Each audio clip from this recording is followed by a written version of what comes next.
Hello दोस्तों, मैं दीपक कुमार आप सभी का हिंदी एसएसटी क्लास में स्वागत करता हूं।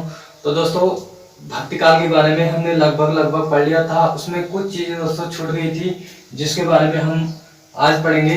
भक्ति काल की प्रमुख रचनाएं और भक्ति काल के प्रमुख कवियों के बारे में हम पढ़ेंगे, क्योंकि यहाँ से बहुत सारे प्रश्न परीक्षा में पूछे जाते हैं। तो चलिए थोड़ा रिकॉल करते हैं भक्ति काल के बारे में।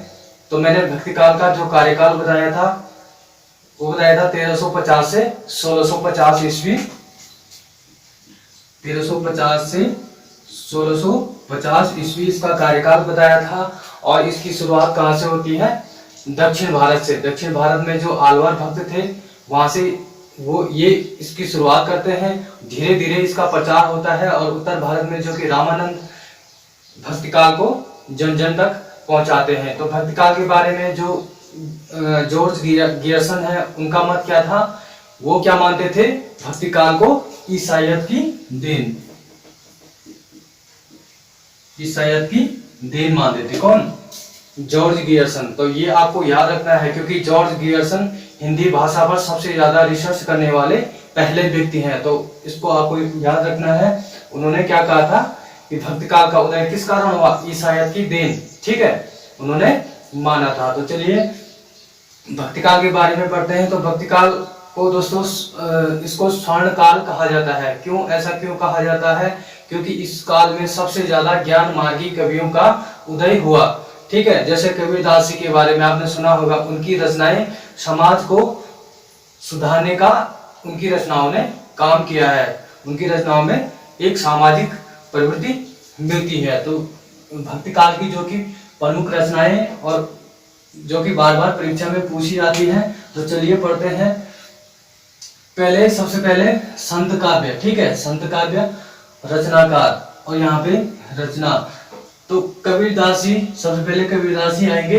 तो उनकी प्रमुख रचनाएं क्या क्या थी? क्या थी उनकी प्रमुख रचनाएं? रमैनी, शबद, साखी, संकलन। ठीक है, संकलन क्या थी? संकलन। रमैनी, शपथ, साखी, संकलन। इसमें सब में 100 आ रहा है। ठीक है, सिर्फ रमैनी आपको याद रखना है। ये कबीरदास जी की रचनाएं हैं। ठीक है, दूसरा इसमें आएगा धर्मदास।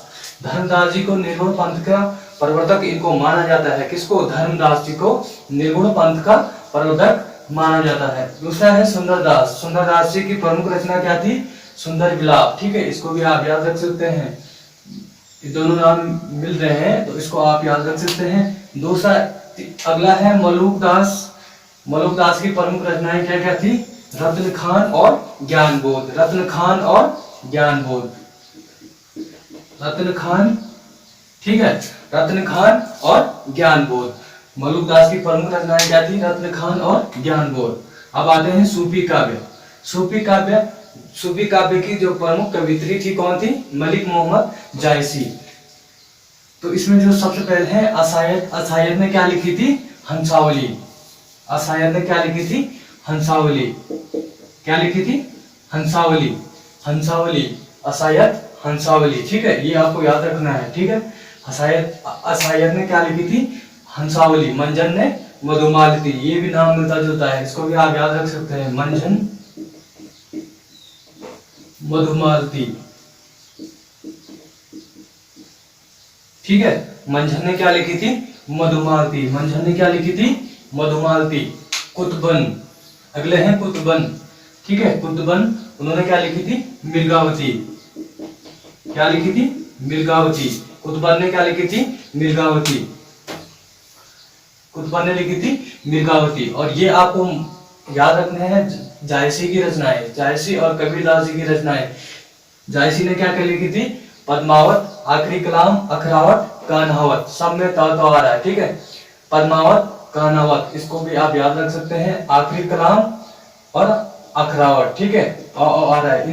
इन दोनों में आ रहे हैं और इनमें अंतिम में तो आ रहा है। तो इनको आप याद रख सकते हैं। पद्मावत, आखिरी कलाम, अखरावत और कान्हावत। और जो कि पद्मावत को हिंदी साहित्य का सबसे बड़ा महाकाव्य माना जाता है। किसको? पद्मावत को। ठीक है, पद्मावत हिंदी साहित्य का सबसे बड़ा महाकाव्य पद्मावत है। ठीक है, अगला है शेख नबी। शेख नबी ने क्या लिखी थी? ज्ञान दीपक। ठीक है, ज्ञान दीपक।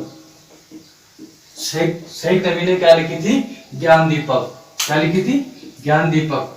ठीक है, अगला है दामोदर। दामोदर ने क्या लिखी थी? लक्ष्मणसेन पद्मावती की कथा। ठीक है, यहाँ पे पद्मावत मलिक मोहम्मद जासी से इसको मत जोड़ना। ठीक है, अगर कथा आएगा तो किसने लिखी थी? दामोदर ने। ठीक है, दामोदर। दामोदर ने क्या लिखी थी? लक्ष्मणसेन और पद्मावती कथा। पद्मावत और पद्मावती में बहुत अंतर है। ठीक है दोस्तों, अगर पद्मावती कथा आएगा तो ये दामोदर द्वारा लिखी गई थी। ठीक है, अगला है नंददास। नंददास ने क्या लिखी थी? रूप मंजरी। नंददास ने क्या लिखी थी? रूप मंजरी। नंददास ने क्या लिखी थी? रूप मंजरी। रूप मंजरी किसने लिखी थी? नंददास ने। अब आते हैं ईश्वरदास। ईश्वरदास ने क्या लिखी थी? सत्यवती की कथा। यह प्रश्न भी काफी बार पूछा गया है। सत्यवती, सत्यवती की कथा। ठीक है, इसमें किसने लिखी थी? ईश्वरदास ने। जो कि इसको आप याद कैसे रख सकते हैं? ईश्वर जो कि हमेशा सत्य बोलते हैं, तो क्या लिखी थी इन्होंने? सत्यवती की कथा। इसको जोड़कर आप याद रख सकते हैं, ईश्वर सत्यवती। ईश्वर सत्य बोलते हैं, ईश्वर सत्यवती की कथा। नूर मोहम्मद, इंद्रावती, अनुराग और बांसुरी। ठीक है, नूर मोहम्मद ने क्या लिखी थी? इंद्रावती, अनुराग, बांसुरी। ठीक है, नूर मोहम्मद ने क्या लिखी थी? इंद्रावती, अनुराग, बांसुरी। अब आते हैं कृष्ण काव्य में। कृष्ण काव्य में आते हैं। ठीक है दोस्तों, तो कृष्ण काव्य के सबसे प्रमुख कवि कौन थे? सूरदास जी। सूरदास जी ने क्या क्या लिखी थी? सूर सागर, सूर शरावली, साहित्य लहरी लहरी और भ्रमर गीत। बहुत ही महत्वपूर्ण है। ठीक है, इसको आप याद रख सकते हैं। सूर सागर, सूर शरावली, सूर साहित्य लहरी और भ्रमर गीत। भ्रमर गीत, साहित्य लहरी, सूर शरावली और सूर सागर किसने लिखी थी? सूरदास जी ने लिखी थी। कुंभन दास ने क्या लिखी थी? फुटकल पद। ठीक है, फुटकर पद। कुंभन दास जी ने क्या लिखी थी? फुटकर पद। क्या लिखी थी? फुटकर पद। कुंभन दास जी ने क्या लिखा था? फुटकर पद। कृष्णदास ने, अब आते हैं अगला है कृष्णदास। कृष्णदास जी ने क्या लिखा था? जुगलमान चरित्र। कृष्णदास जी ने क्या लिखा था? जुगलमान चरित्र। जुगलमान चरित्र। ठीक है, कृष्णदास जी ने क्या लिखा था? जुगलमान चरित्र। कृष्णदास जी ने क्या लिखा था? जुगलमान चरित्र। हित हरिवंश। हित हरिवंश ने क्या लिखा था? हित 84। ठीक है, इसको भी आप याद रख सकते हैं, काफी मिलता जुलता नाम है। हित हरिवंश, हित 84। क्या लिखी थी? हित हरिवंश ने क्या लिखी थी? हित 84। ध्रुवदास। ध्रुवदास ने क्या लिखी थी? भक्त नामावली, रसावली, युगल शतक। भक्त नामावली, रसावली, युगल शतक। भक्त नामावली, रसलावनी, रसलावनी, युगल शतक। भक्त नामावली, रसलावनी, युगल शतक किसने लिखी थी? ध्रुवदास जी ने। श्री भट्ट जी ने क्या लिखा था? युगल शतक। युगल शतक। श्री भट्ट जी ने क्या लिखा था? युगल शतक। ठीक है, श्री भट्ट जी ने क्या लिखा था? युगल शतक। नंददास जी ने क्या लिखा था? रास पंचाध्यायी भ्रमर गीत, जो कि प्रबंध काव्य है। भ्रमर गीत क्या है? उनका एक प्रबंध काव्य माना जाता है। नंददास जी ने क्या लिखा था? रास पंचाध्यायी और भ्रमर गीत, सॉरी भंवर गीत। ठीक है, भंवर गीत। ठीक है, नंददास जी ने क्या लिखा था? रास पंचाध्यायी और भंवर गीत, जो कि एक प्रबंध काव्य है। आते हैं हम रसकांत जी ने क्या लिखा था? प्रेम वाटिका, सुजान, रसकान और दान लीला। क्या लिखा था? क्या लिखा था? प्रेम वाटिका, प्रेम वाटिका, सुजान, रसकान और दान लीला। ठीक है, नरोत्तम दास जी ने क्या लिखा है? सुदामा चरित्र, जो कि 10वीं कक्षा के बाद इनकी रचनाएं सबसे ज्यादा है। ठीक है, नरोत्तम दास जी ने क्या लिखा था? सुदामा चरित्र। नरोत्तम दास जी ने क्या लिखा था? सुदामा चरित्र। ठीक है, नरोत्तम दास जी ने क्या लिखा था? सुदामा चरित्र। अब मीराबाई, मीराबाई, इनको आदि कवित्री के नाम से भी जाना जाता है। यह प्रश्न भी पूछा गया है कि आदि कवित्री के नाम से किसको जाना जाता है? वो किसको जाना जाता है? मीराबाई को। तो मीराबाई की प्रमुख रचनाएं क्या थी? नरसिंह जी का मायरा। क्या थी? नरसिंह जी का मायरा, गीत गोविंद का टीका, राग गोविंद, राग सोठा। ठीक है, नरसिंह जी का मायरा, गीत गोविंद टीका, राग गोविंद और राग सोठा। ठीक है, नरसिंह जी का मायरा, नरसिंह जी का मायरा। ठीक है, गीत गोविंद, गीत गोविंद, नरसिंह जी का मायरा, गीत गोविंद का टीका राग गोविंद राग से उठा। ठीक है, यो मीराबाई की प्रमुख रचनाएं थी। अब आते हैं राम भक्ति के प्रमुख कवि। ठीक है, राम भक्ति के प्रमुख कवि सबसे पहले रामानंद के बारे में शुरुआत करते हैं। तो राम आरती किसने लिखी थी? रामानंद जी ने। राम आरती किसने लिखी थी?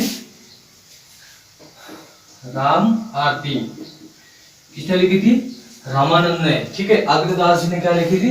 राम भजन मंजरी और